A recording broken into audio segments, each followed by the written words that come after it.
Now I'd like to introduce, and I'm very honored to introduce our first speaker, Dr. Tristan Huie. He'll be our keynote speaker, and he'll give us an educational and informational view of IPF, interstitial pulmonary fibrosis. This is a diagnosis that many of you may be very new to. Dr. Huie, just a little bio of him.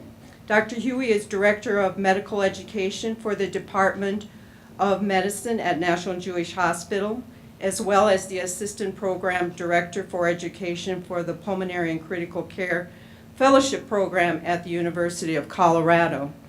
He is an Assistant Professor of Medicine at National Jewish Health and at the University of Colorado. He trained in Georgetown University for medical school and residency. He completed his fellowship training in pulmonary and critical medicine at the University of Colorado. Dr. Huie has been a member of the Autoimmune Lung Center and Interstitial Lung Disease Program since he was a fellow, and has been the clinical director of the ILD program since 2013. Dr. Huie. There he is. I have one last thing to say. We know that when you were looking at his picture in the brochure, you were looking that this is pretty young photo of this gentleman, this physician, but I know that he has completed his fellowship and he was a very hard-working doctor at the time and continues to do that. Thank you. Thank you.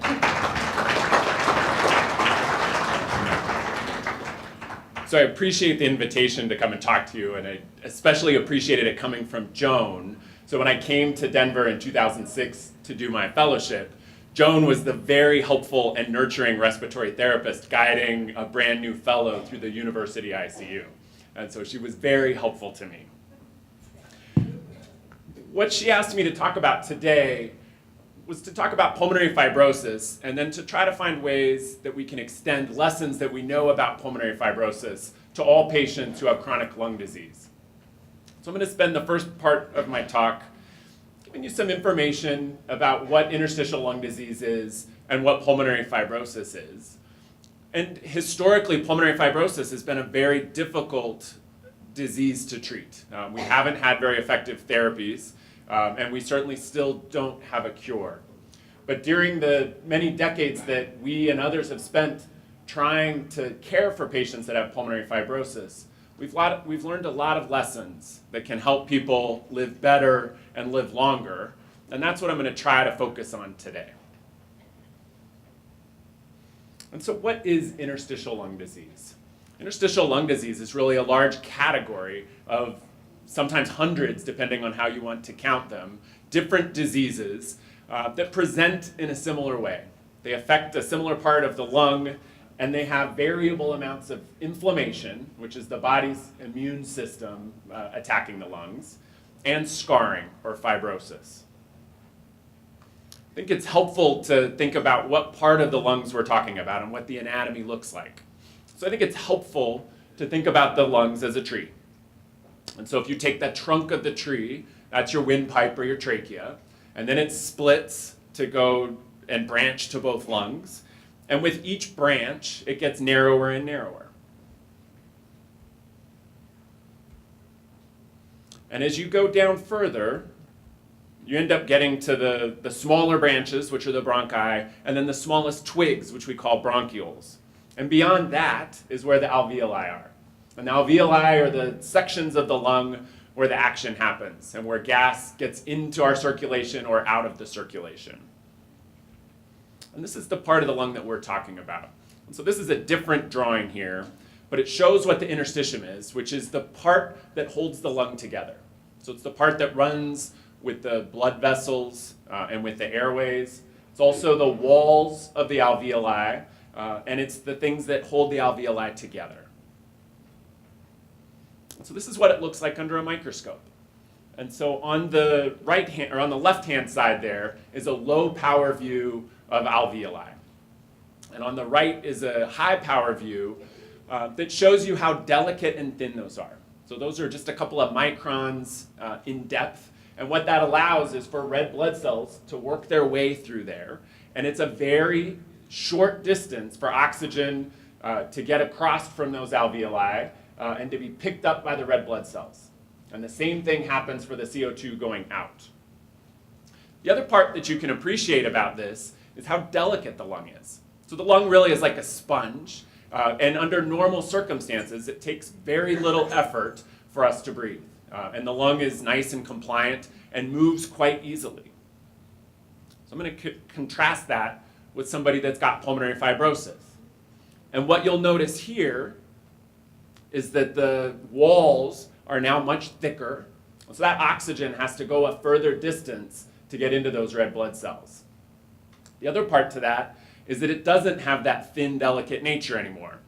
So it requires additional effort just to stretch the lungs and do the breathing. And so the work of breathing is increased, and the oxygen requirements are increased as this disease progresses.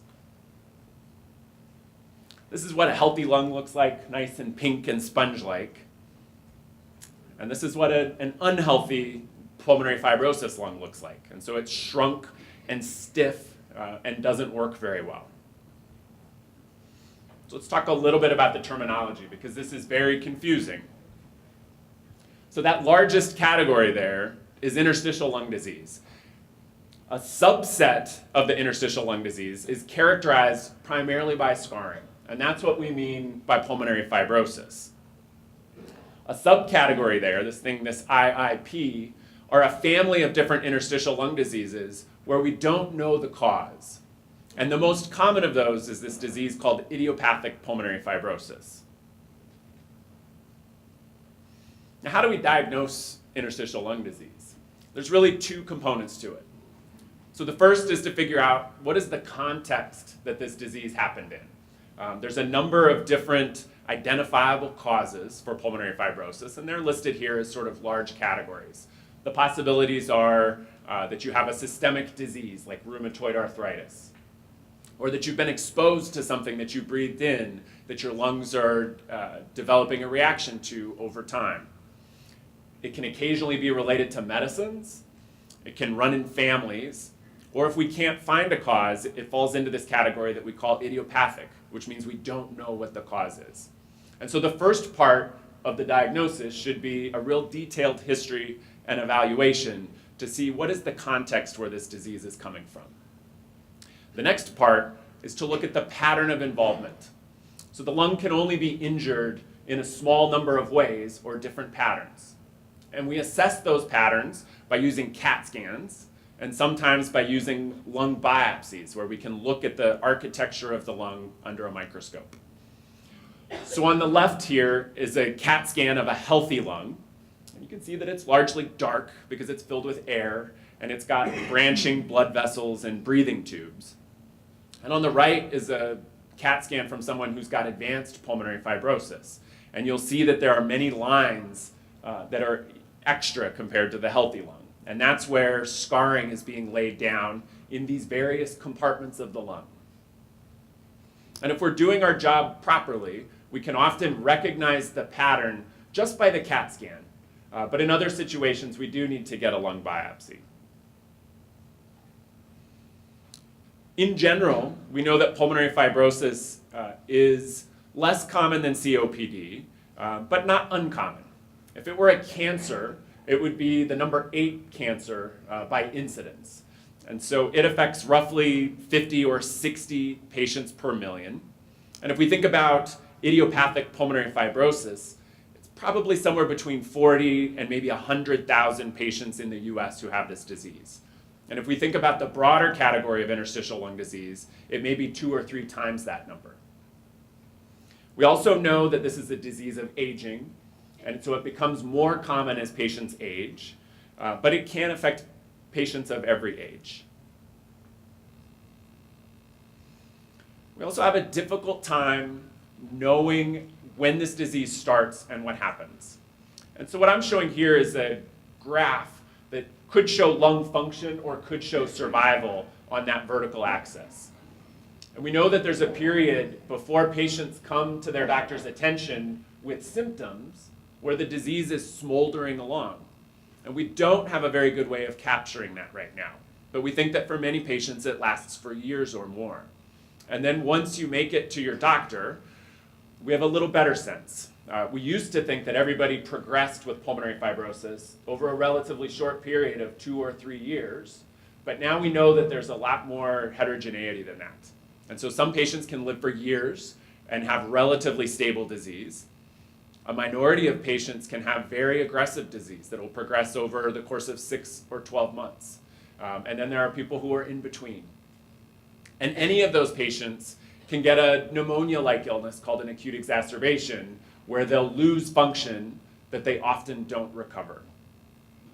One of our challenges right now is to try to identify patients earlier and have better screening tests, which we're working on, but which we don't have yet.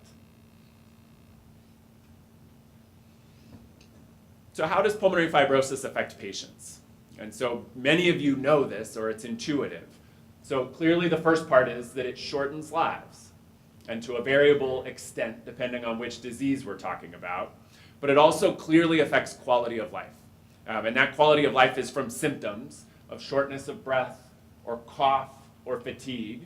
But it can also be harder to pin down than that.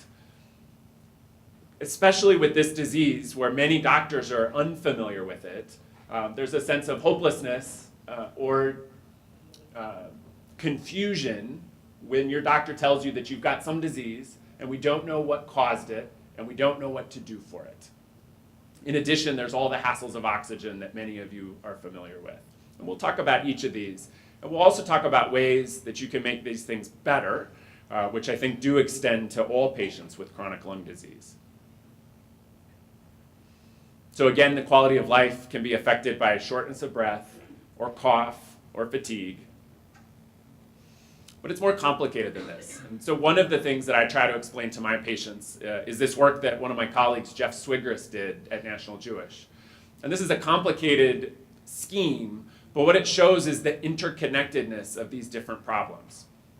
So if you start at the top, you've got somebody who's got some fatigue and some shortness of breath. And maybe their doctor has told them that they should take it easy and stop pushing themselves. And then what ends up happening is they get out of shape. And so when they try to do something, they feel even worse. So they do less. And when they do less, they get more out of shape. And then when they try to do something, it gets harder. And your ability to do things becomes more and more constrained. You can add on things to that. So when you try to do something and you feel short of breath, many people feel anxious. Many people also have depression. 10% or maybe 20% of patients suffer from either of those problems. And those make it harder to get out and exercise, and harder to do your medicines, and harder to see doctors. And they reinforce each other. And so there's a variety of circles here, or a network, that results in people feeling worse. Now the beauty of this is that there's a lot of opportunity for us to intervene and make people feel better. I'm going to talk about some of the steps related to pulmonary rehab, and you're going to hear more about that from a speaker later today. But there are many places where you can intervene in this network and contribute to people feeling better and being able to do more.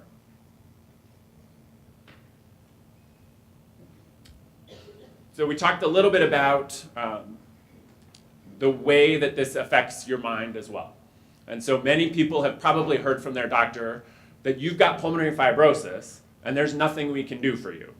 And often, because doctors feel uncomfortable when they don't have something to do to help a patient, they don't want to see you again in a short period of time. And so the routine thing that happened for patients with pulmonary fibrosis was, you've got pulmonary fibrosis, we don't know what caused it, we can't do anything for you, I'll see you next year.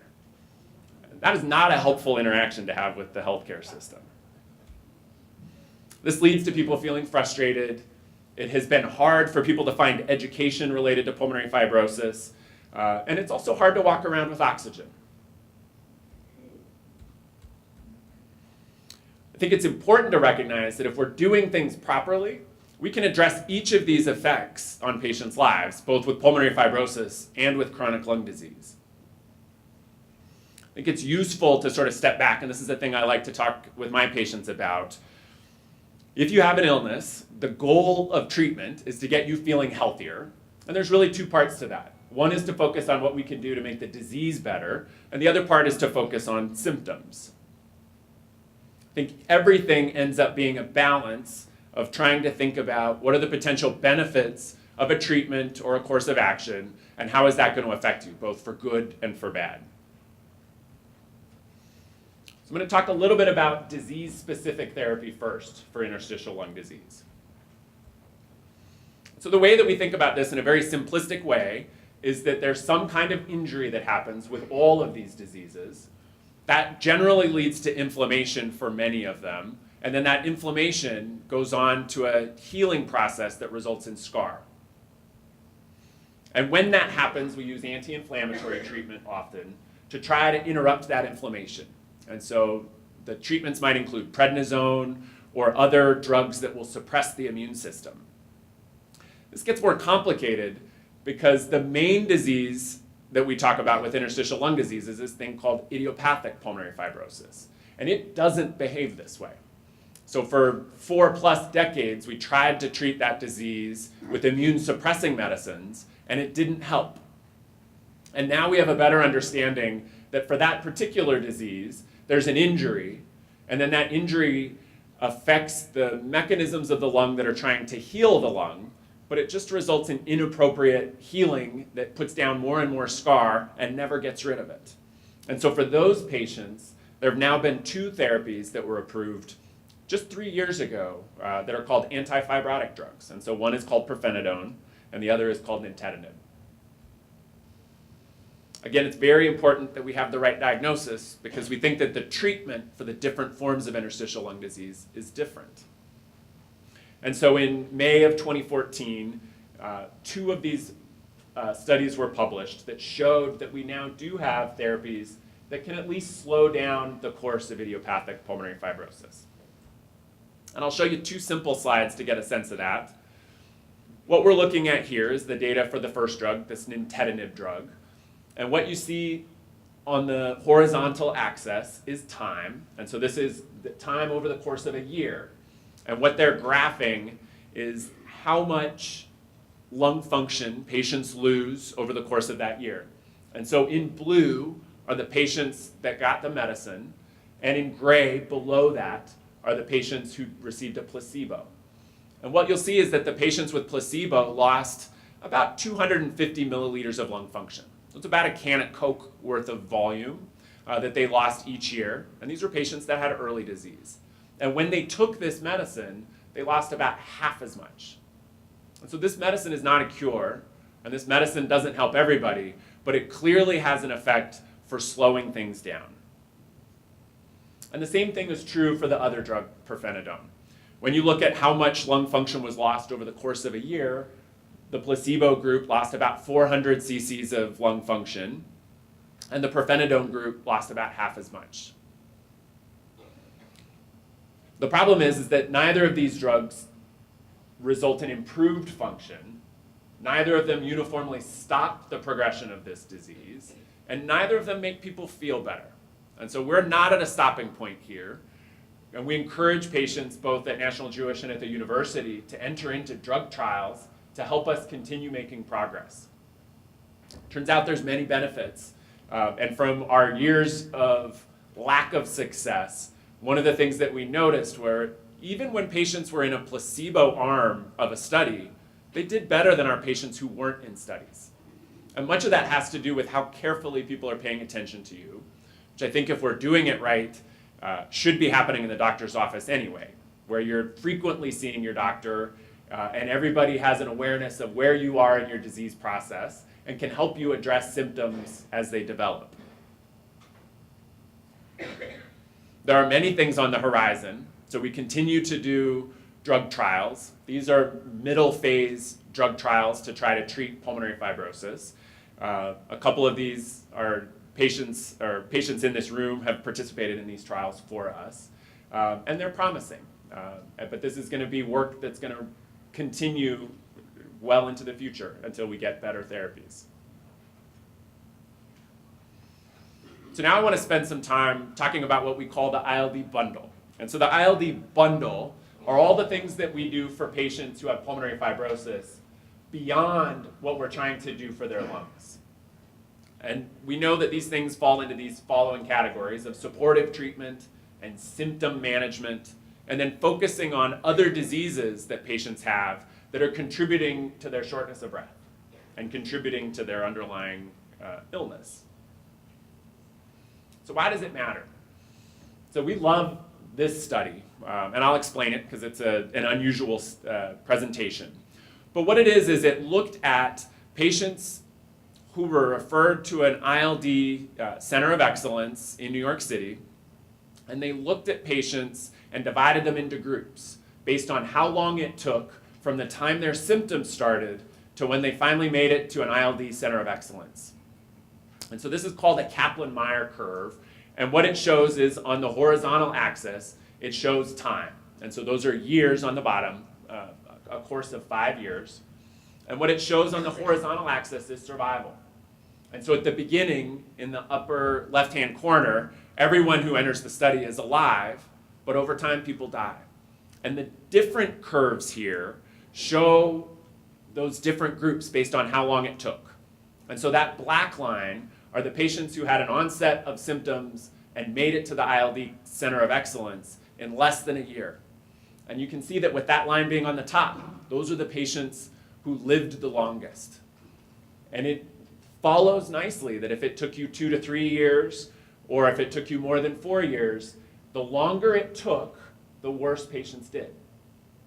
Now this was in an era where we had no drugs to treat idiopathic pulmonary fibrosis. So something must account for that improvement in survival. And we think it's this supportive treatment that happens with the ILD bundle. And so we'll talk a little bit more about that. The first part of this is physical activity and pulmonary rehab. And I know many of you are familiar with this. Pulmonary rehab is an exercise program and an educational program led by physical therapists and respiratory therapists. And the idea is, often people have been told, take it easy, don't push yourself. And in addition to having lung disease, they're very out of shape. We call it deconditioning as the medical word, but it's really just out of shape because you haven't been working to get in better shape. What we know and what we can tell patients is that this is probably the most effective therapy we have to make people feel better and to help them be able to do more. And what it is you come in, they assess what you're able to do now, and then they set you goals. Because human nature is that when you go to the gym, you do the same thing you did last week and the same thing you did the month before and the year before. But for patients who've gotten out of shape and who have pulmonary fibrosis or other chronic lung diseases, we need you to get in better shape. And so that requires that the amount of exercise that you're doing needs to build. And that's what they help you do. And so there's some accountability to it. Generally, you go 2 or 3 times a week, generally for 6 or 12 weeks. And the majority of patients notice substantial improvements in their exercise tolerance, which then results in it being easier for you to go to restaurants, easier for you to visit your family, or go to church, or go to other social activities, which results in better quality of life. Now this is challenging because if you stop, you lose all of these gains very quickly. And so after you do pulmonary rehab, you need to stick with it and keep doing some kind of exercise so that you can maintain those hard-earned gains. For pulmonary fibrosis, we think it's important that we're following patients carefully so that we can determine how the disease is progressing. I mentioned to you earlier that it's very variable about how this progresses, and the best predictor that we have right now is to see how you do over time, and that'll predict what's going to happen. And so we like to see people every 3 or 4 months initially and do pulmonary function tests and walk tests to try to get a sense of how their disease trajectory is going so that we can help them know what to expect. Oxygen therapy is challenging, and so many patients who have pulmonary fibrosis need oxygen, and many patients with COPD also need oxygen. This used to be a more straightforward thing, and you may have heard about some of these trials that have come out more recently for patients who have COPD, where it's a little less clear who benefits. So Tom Petty, who started this conference, did some of the initial work back in 1980 that showed if you've got COPD and your oxygen level is less than 88%, and we replace that oxygen, you're going to live longer. But we didn't know what happens to people who aren't quite that severe. And so just this year, a trial came out that only focused on patients with COPD who had mild decreases in their oxygen. And so they said that was between 89 and 92. And when they replaced oxygen for those patients, they couldn't find a signal for improvement. And so right now, we don't know what the right thing to do for people who have COPD or emphysema and have that mild change in their oxygen. This certainly doesn't apply to pulmonary fibrosis because it wasn't studied in this group. And we know that patients that have pulmonary fibrosis often have more troubles with their oxygen than patients who have COPD. Many patients notice that they have improved stamina when they've got their oxygen. Many patients notice that they can exercise a little harder when they're wearing oxygen because they don't run out of gas quite as early. And so for those reasons, we think it's important, but many of you know that there are many challenges associated with oxygen also. And some of these are borne out in that study and are what we hear when we talk to patients. And so it's hard and heavy to carry around oxygen. People trip over oxygen tubing. There are legitimate harms and dangers with oxygen, let alone the hassles with the phone calls and the insurance and the paperwork and that sort of thing. In general, it's still my strong belief that this helps patients, and I think many people experience that. But you have to navigate it carefully, and you have to spend time working both with your doctor and other members of the team to make sure that you're getting what you need. Other parts to the supportive treatment are sort of the usual things that we think are important for good health. If you're smoking cigarettes still, you should stop. If you're overweight, you should work on that. If you've got poor quality sleep, you should work on that. These are many things that can help most people feel better. I'll say a couple words about transtracheal oxygen, which I think many of you may be familiar with. This is something that was pioneered in Colorado, and it's a small catheter that goes in through the neck into the trachea. It's less obtrusive. It is a little easier on your nose and your sinuses. And many patients find that they can reduce the amount of oxygen that they need, the flows, by about half, anywhere between a third and a half, and sometimes a bit higher. This is something that's worthwhile to talk to your doctors about. We do it both at the university and at National Jewish. And this is something that many people find helpful, but it needs to be an individual discussion. Other part of supportive treatment are things to try to avoid getting infections. And so we know that at the minimum, that should be an annual flu shot. It should be getting a pneumonia vaccine with some frequency, maybe every 5 years or every 7 years. Probably also getting a pertussis shot these days, or whooping cough. This is something that's making a bit of a comeback because of parents' inability to vaccinate their children. In addition, you should take normal steps. Wash your hands. Try to avoid people who are clearly sick. A very common question I get from my patients is, how much do I need to avoid other people? Do I need to wear a mask? And we don't know the answers to that. For some patients who are on a lot of immune suppression, say they've had a lung transplant, those people are encouraged to wear a mask. But for everybody else, I think these more routine measures are probably a reasonable choice. Again, this gets back to why we're doing things. And really the purpose of all of this treatment and the purpose of all of this hassle is so that you can do more. It's not so that you can sit at home in a bubble living as long as you possibly can. It's so that you can get out and spend more time doing the things you enjoy. So I think you have to find a balance. I think it's helpful to think about symptoms in the same way that we think about that complex network where there's lots of causes that contribute to somebody's inability to exercise. There's often lots of reasons that people cough. And cough is a particular challenge with pulmonary fibrosis. And sometimes doctors don't try that hard to make it better. They just assume it's related to your lung disease and leave it at that. Our experience has been that cough that's difficult is often due to more than one thing. And that's part of why it's so hard to treat. And if we're being very parsimonious and just treating a single thing at once, but the background causes of cough are still there, your cough will continue. And so our approach in our group is to say, look, for a month or for a couple of weeks, we're going to aggressively treat all of the potential causes of cough. And so the most common causes are mucus coming down the back of your throat because you've got allergies or you've got irritated nose or sinuses. It's often some reflux coming up from the stomach, and the only manifestation of that reflux might be that it triggers a cough.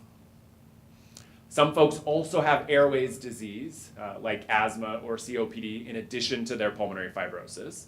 And so for that month, I'm going to treat all of those things very aggressively and see how much the cough improves. Because what's left, then you can attribute to the underlying lung disease. But what we find is that many patients experience substantial improvement in their cough with just that initial month. And then they can decide what they want to do going forward. And the same thing is really true for your shortness of breath. If we're doing our job, we should think beyond just the fact that you've got pulmonary fibrosis as a cause of your shortness of breath, and think about all of the other diseases that might also be present that are contributing to your shortness of breath, many of which are easier to treat than pulmonary fibrosis. Another thing that I like to joke about a little is that if you put a heart doctor and a lung doctor together, they often point at each other as the cause of patients' symptoms. And many of you may have experienced this. Often before you make it to the lung doctor, you've gone through a lot of heart testing. I think it's more accurate to recognize you can have both problems. They're shared risk factors, and we're very good at treating heart troubles. And so we need to make sure that we're not missing that. This is a complicated slide that shows all of the additional things that might contribute to that shortness of breath.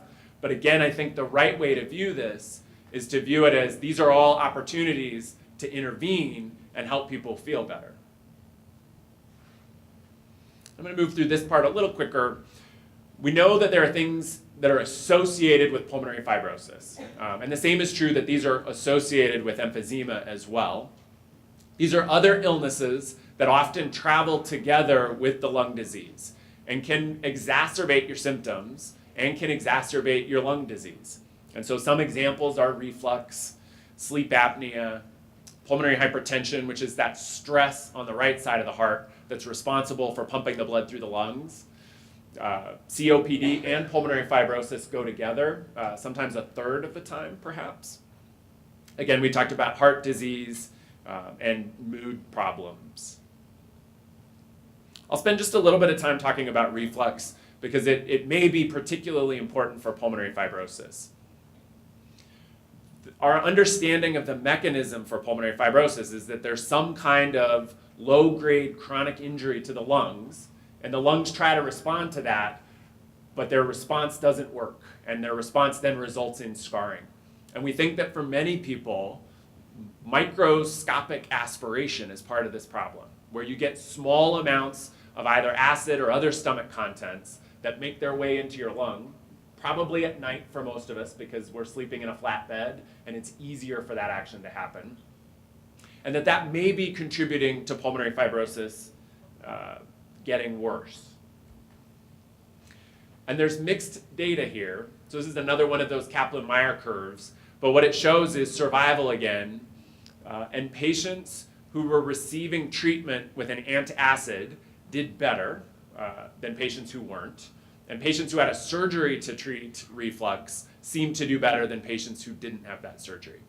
Now this is really messy data, and doctors aren't decided about the benefit of this. In part, this is what we call retrospective data, and so it was data that had been collected from a study, and then people are looking, that was done for another purpose, and then people look at that data to see if they can learn anything else from that trial.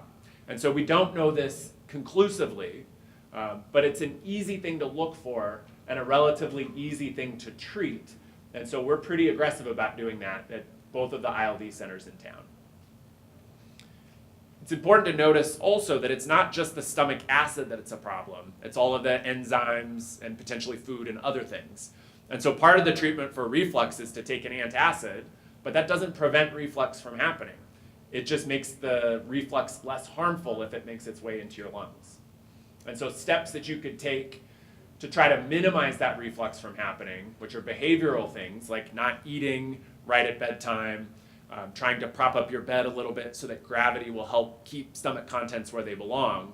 These are things that might decrease the likelihood of reflux. I'll move through this a little quickly so that we have plenty of time for questions. We know that sleep apnea is very common. Perhaps 70 or 80% of patients who have pulmonary fibrosis have sleep apnea. And if you're not sleeping well, that's going to make your quality of life worse and your energy worse. We know that pulmonary hypertension can be a problem. If you have any lung disease that results in low oxygen, that strains the right side of the heart and can lead to this condition called pulmonary hypertension. And the initial treatment for that is to make sure that you're getting enough oxygen, but there are more advanced therapies. And we mentioned that you can have heart disease and lung disease, and God forbid we miss heart disease because it's so easy to treat in the 21st century. Lung transplant is an option for some folks. And so lung transplant is the therapy that's been shown most conclusively to prolong people's lives when they have pulmonary fibrosis. ILD moves you right to the top of the list as an indication because of how serious it is. But it's not perfect. And it's a challenge because many patients don't qualify for a lung transplant, either because of their age or because of other diseases that they have. And on top of it, when you get a lung transplant, the average survival is only 5 years. And so this is not a perfect answer. And with my patients, I view it as the backup option if it's available to them. I think it's also important to realize how other specialists can help us with symptoms. And so palliative care are specialists who focus solely on symptoms. And for our disease, what that means is focusing on shortness of breath primarily, because it isn't associated with a lot of pain. We've learned a lot about this in the past 10 or 15 years, and it used to be viewed as when you go to palliative care, that's just the same thing as hospice, and it means we're going to stop treating you and we're only going to do your symptoms. But if we're doing this properly, palliative care is an extra person in addition to the lung doctor who's helping ensure that your symptoms are being well managed. And you can do both things concurrently and have better symptom control and live longer. We have data from a really nicely done study that looked at patients who had metastatic lung cancer. And what they did was they took one group of those patients and had them just receive standard aggressive care with their oncologist. They took the other group and they had them get their standard aggressive care with an oncologist and start meeting with a palliative care doctor. And they compared how they did. And the group that had palliative care as part of their treatment lived longer than the patients who were in the other group. And their symptoms were better controlled and they had better quality of life. And so the way that I try to stress this is that we should view this as an additional thing that we can do for patients to help them feel better while they experience this disease. And I should also point out that we're very good at taking care of shortness of breath, but we're often reluctant to do it. And so low doses of opiates are tremendously powerful to help people not feel short of breath. And we should probably use these more than we do. We let many people suffer from feeling short of breath, even at rest, when we don't need to do that. And then what else can you do? I think it's important to recognize that you are able to improve your activity. It's important to be realistic about what you can do right now and to set realistic expectations, but also set goals of things you want to do and places you want to see. Participate in rehab. These are some of our patients from our group showing that they're out and doing things like riding bikes and going to Hawaii and spending time with their grandchildren. I think it's important to get educated, and hopefully your doctors are helping you to do that, but there are increasingly easy ways for you to get that information also. And so the Pulmonary Fibrosis Foundation does excellent work in sharing information about pulmonary fibrosis. For many people, taking up a cause can be helpful and give you some purpose with this disease. And so that might be participating in research, could be raising money or awareness, or it could be advocacy. And then participating in a support group can be helpful. And so I know that our members of our support group from the Pulmonary Fibrosis group at National Jewish are here. This can be helpful both from an educational perspective so that you can learn more from the speakers that they bring in, but probably more importantly, you can learn from the other people who are experiencing the same things that you are. And you can get support from that. It also has the added benefit of getting you out of the house and being more social, which are also things that help your overall quality of life.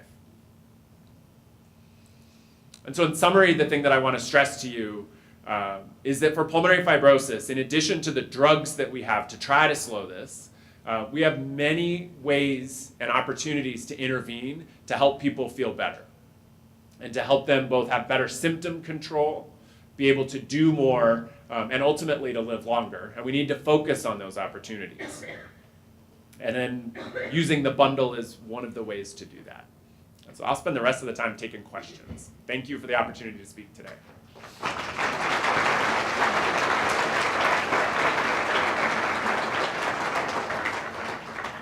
I think the question's about stem cells, is that right? So you'll read in many places about how excited we are about the future promise of stem cells. So for many of these chronic lung diseases, right now, and this is true for both pulmonary fibrosis and emphysema, we don't have therapies that restore function. And stem cells hold that promise, but they're a long distance away from being something that's been shown to be helpful for patients right now. And the challenge is that it's very easy to locate in the phone book or on the internet providers who are more than happy to take $10,000 or $20,000 from you and inject you with various forms of stem cells that might come from either your fat tissue or somebody else's bone marrow or even shark tissue. And they're all purported to work magic. But that hasn't been proven yet. And this is something that's being studied. But it's not ready yet. And so I think the only reason people should get stem cells is in the context of a trial so that we can try to do this safely. There are potential harms besides just the cost. And I think we have to be careful because people certainly act as predators when you've got a disease that doesn't have a lot of hope or where there's a perceived lack of hope. So that's our take, and that's also the take of the leadership from the Pulmonary Fibrosis Foundation, who has a nice statement about this. The next question is, how do you find a palliative care doctor? And so the best way would be to either work with your primary care doctor or your lung doctor, but they can refer you. Oftentimes, palliative care groups work as teams, and so there may be a doctor or it may be a nurse practitioner or other, but they're going to have folks that they work with, especially your lung doctor, that they know and trust and can help you find somebody that's going to be a good fit. The next question is about what are the opiates that are recommended for shortness of breath? And it can be any choice. And so often we use morphine. That's the historic one that we've used. But it can be any oral pill often that you can take at quite low doses. Many of us read in the news about how awful opiates are and how they're killing America left and right. And that's largely true if you're abusing these things. But for patients who have chronic lung disease, this is a very useful thing that both patients are reluctant to take because they're worried that they'll get addicted to it.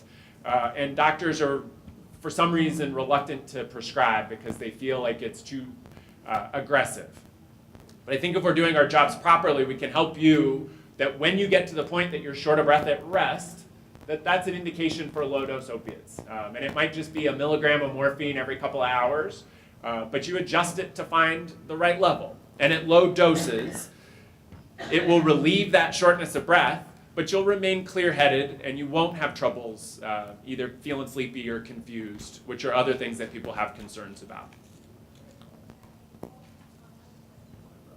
This is a question about transplant and what the survival is, and then if there's differences in survival depending on what the underlying problem is. And so transplant could be a whole lecture, but I'll tell you that The average survival remains just a little better than 50% at 5 years. We know that the older you are when you get a transplant, the harder that course is going to be, which is why many transplant programs have a cap based on age. Now, this cap is moving as we develop better care. And so it used to be, even when I started my medical training, that many places wouldn't transplant you if you were older than 60. And then that steadily progressed to 65 and now 70, and sometimes beyond 70. So it is potentially an option. Our group at National Jewish, we work with the transplant group at the university, and we view it as the transplant doctor's job to decide whether or not you're eligible. And so we'll often send them the information and let them decide with you if it's a good idea or not. And then it doesn't seem to matter what the underlying cause is, how well you do. In general, it has more to do with how old you are and the fact that you get a transplant. And so for any indication, they tend to do about the same. Next question is about treatments for sinus and allergies, and it can be various treatments, right? So we're huge fans of nasal irrigation, these things like a neti pot or a Neomed. And what you do is you mix up a solution of buffered salt water and you rinse out your nose, and you do it once or twice a day. And it helps because it gets rid of mucus, it helps to hydrate your nose, it helps to get rid of and wash off the pollen and other junk that you breathe in from living out in the world. You can add things like nasal steroid sprays or antihistamines or that sort of thing. That's sort of the aggressive stuff. And if it gets really bad, we send you to an ear, nose, and throat doctor. But most lung doctors should be able to take care of this just fine. This is a harder question about the standard of care in an ILD center versus treatment that happens at other places. I think the challenge there is that it's quite variable. And so we know that at an ILD center, where in my clinic I only see patients that have pulmonary fibrosis, I'm able to spend a lot of time thinking about that, and perhaps at other centers it'll be more variable. And there's no right way of knowing, because I know plenty of doctors in the community here in Denver who trained with us, both in our clinic when they were in fellowship or afterwards, who are very thoughtful and who are doing this just right. I think it's maybe useful to get a second opinion at an ILD center just to check in, to make sure that everybody agrees. But that's a hard, sort of delicate question. Now, this is a really hard question that I'm not going to answer. So what is the difference between Esbriet or pirfenidone, which is one of the antifibrotic drugs, and the other drug called Ofev or nintedanib? What we know about them, these are the two drugs that got approved just a couple of years ago to treat or to slow pulmonary fibrosis. And we know that they're both appear to be equally effective, and we know that other differences relate to the potential side effects. And we could talk more perhaps offline, but basically both of them are associated with a lot of gastrointestinal symptoms that if we're doing things properly, we can help adjust doses and take other medicines to make them more tolerable and to help you take it with food. One of them causes a rash, one of them has more diarrhea, one of them is 3 pills 3 times a day, the other is just twice a day. So there are differences. What we try to do is to have a conversation with patients and talk about the timing of taking the medicines, talk about their lifestyle, and talk about the potential side effects to arrive at the right choice for them.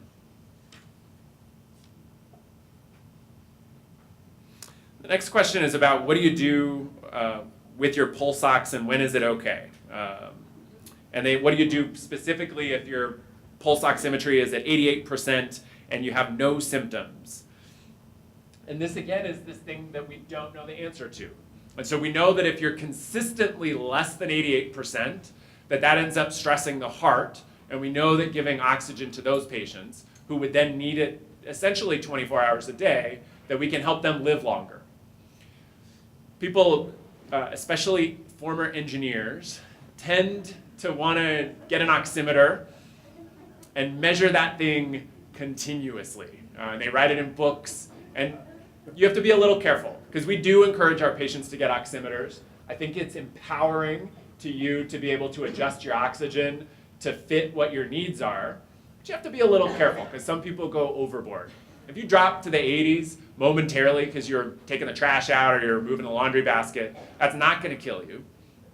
You have to be sort of practical about this, I think, at the end of the day. And I will make a caveat for the people that have severe pulmonary hypertension.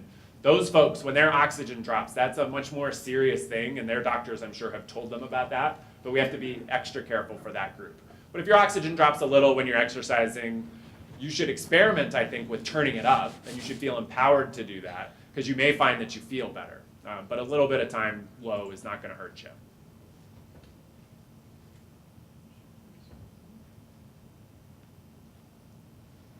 This one's a real. This one we'll answer later.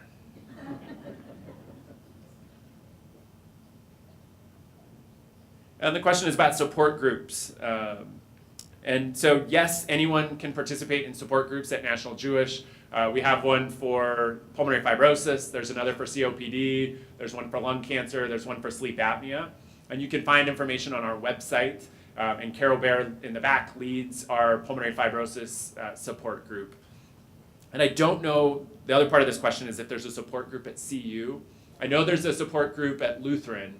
I don't know if there's a pulmonary fibrosis support Not group. specific for pulmonary fibrosis, just chronic lung disease. I think a lot of the lessons apply broadly across the chronic lung diseases. Yeah, a couple more. Yep.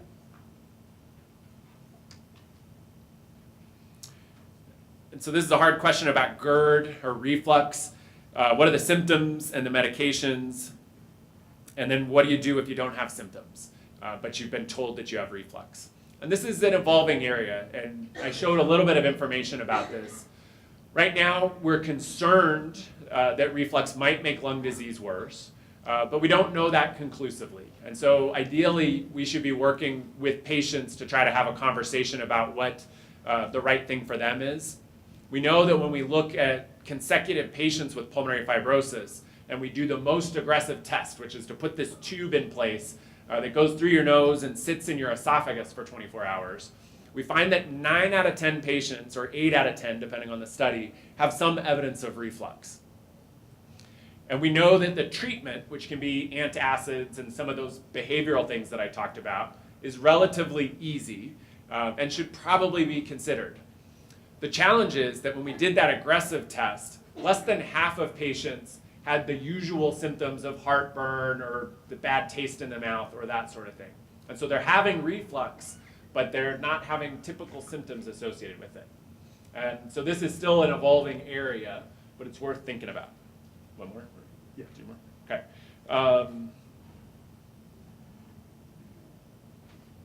And so the last one is another oxygen question about what level to choose and how conservative 90 is. And so many of your doctors probably tell you rather than keeping it above 88%, which was what that original trial was done that Tom Petty did. And that's where Medicare, based on that trial, will approve oxygen if you drop below that level. What we often tell patients is just try to shoot for 90 so that you have a little buffer. And this is especially true for the pulmonary hypertension patients. But there's no right answer. In general, we know that low is a problem, especially low that lasts all day. And otherwise, I think it's reasonable to use a little common sense and try to shoot for 90. And if it drops a little and you feel okay, that's fine. So I think we have to stop for time. Oh, one more. Oh, this is a good one.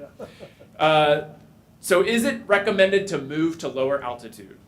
And this is something that probably all of us think about here. And I think that the important answer here is that the altitude that we're at has no impact on how the underlying lung disease changes. And this is true for pulmonary fibrosis or emphysema or pulmonary hypertension. The way that that disease is going to change is unique to you and is unaffected by what level you're at. Now, the way that altitude matters is the higher you go, the less atmospheric oxygen there is available to you.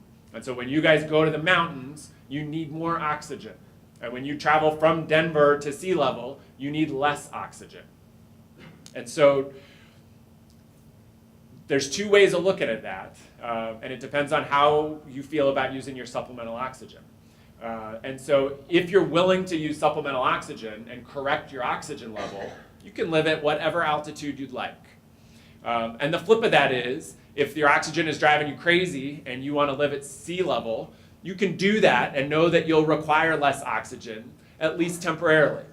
But the disease is going to change however it's going to change, and for some people that'll be slow, and for other people it'll be fast. And so it may be that ultimately, even at sea level, you would need oxygen.